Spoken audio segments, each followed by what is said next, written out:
with any legislator naman, they're welcome to file bills, right, that they deem fit. But as a legislator, I hope lahat naman tayo, as legislators kami dito, alam naman namin yung mga rules na we file, not just to file, but the intent is good, and I hope the intent for this is good. There is a Supreme Court case already that deemed unconstitutional a mandatory filing, mandatory drug testing if it's going to be deemed included as one of the qualifications for an official, a candidate, kasi yung Constitution naman naglalagay nun.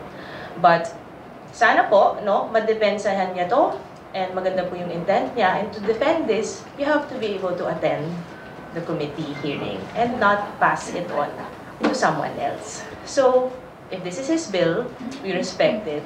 It will go through the process. Sana lang na mapakita niya bakit niya ginagawa to, and na it's not for any vindication of anything. It's not to single out someone, because that will be unconstitutional.